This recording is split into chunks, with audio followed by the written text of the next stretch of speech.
वडवळ ग्रामपंचायत हद्दीतील माहिती अधिकार कार्यकर्ते अक्षय हनुमान सकपाळ वासोटे गावातील रहिवासी असून त्यांच्या निरीक्षणानुसार वडवळ ग्रामपंचायतमध्ये झालेल्या कामांची गुणवत्ता निकृष्ट दर्जाची असून कामासाठी वापरलेले साहित्य तसेच कामाची पद्धत ठरवलेल्या अंदाजपत्रकानुसार नाही। त्यामुळे रस्त्याच्या टिकाऊपणाबद्दल शंका निर्माण झाली आहे।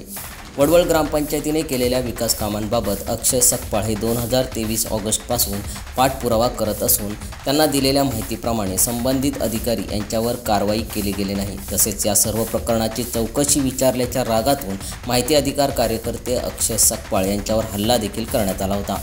त्याबाबत खालापूर पोलीस स्टेशनमध्ये 15 जुलै रोजी तक्रार देण्यात आली आहे। उद्या 15 ऑगस्ट रोजी स्वातंत्र्य दिन असल्यामुळे पंचायत समितीमध्ये माहिती अधिकार कार्यकर्ते साखळी उपोषणास बसल्याने संबंधित दोषी अधिकारी यांच्यावर वरिष्ठ अधिकारी काय कारवाई करतात याकडे सर्वांचेच लक्ष लागून राहिले आहे। जवळजवळ आज या गोष्टीला 1 वर्ष पूर्णत्वास होत आहे।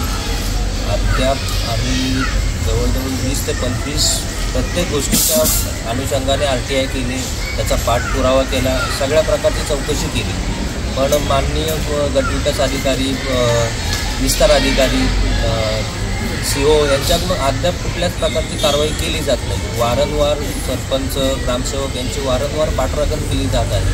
म्हणजे अजून कितपर्यंत आम्ही सहन करायचं आणि सहनशक्तीचा कुठे अंत होतो आणि सर्वसामान्य नागरिकाला न्याय भेटायचं स्थळ आहे तरी कुठे? म्हणजे आम्ही न्याय कोणाकडे मागायचा? या सगळ्याचा प्रश्न उद्भवतो ना। कारवाई काय व्हायला हवी हा प्रशासनाचा भाग आहे, पण मी तुम्हाला थोडक्यात सांगतो। मी वसंत पाटील RTI फेडरेशन खालापूर तालुका अध्यक्ष म्हणून काम करतो आहे। आमची महाराष्ट्र राज्य रजिस्टर हे फेडरेशन आहे, हे आमचे शहर अध्यक्ष म्हणून यांची आम्ही नेमणूक केलेली आहे।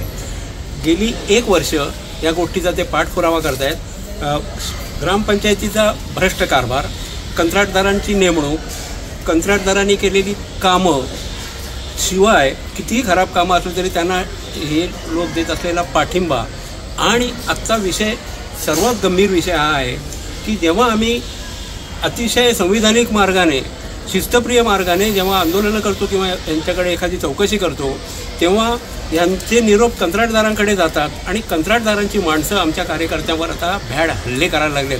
त्याचा मी वसंत पाटील पहिले जाहीर निषेध करतो आहे आणि या कंत्राटदाराला काळ्या यादीत टाका ही आमची 1 नंबरची मागणी आहे। तोपर्यंत हे उपोषण मागे घेतलं जाणार नाही।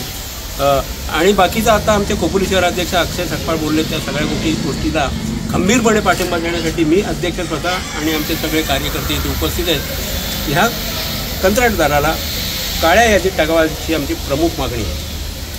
यावेळी माहिती अधिकार संघटनेचे खालापूर तालुका अध्यक्ष वसंत सीताराम पाटील, खालापूर तालुका उपाध्यक्ष सचिन मोरे, तालुका सहप्रचार प्रमुख सुरेश दीनानाथ गावडे, खालापूर तालुका उपसचिव गजानन साळवी, चौक शहर उपाध्यक्ष गणेश गुरव, भाजप युवा मोर्चा वडगाव जिल्हा परिषद अध्यक्ष विकास मोरे, खालापूर तालुका उपप्रचार प्रमुख आकाश सावंत आदी नागरिकांनी उपोषणस्थळी भेट देऊन पाठिंबा दिला आहे। तसेच संबंधित ठेकेदार यास काळ्या यादीत टाकावे अशी मागणी देखील माहिती अधिकार तालुका अध्यक्ष वसंत पाटील यांनी केली आहे। याबाबत संबंधित अधिकारी यांच्याशी संपर्क करण्याचा प्रयत्न केला गेला, परंतु कोणत्याही प्रकारची माहिती अद्याप मिळालेली नाही। सम्राट मराठी लाईव्हसाठी ब्युरो रिपोर्ट, खालापूर।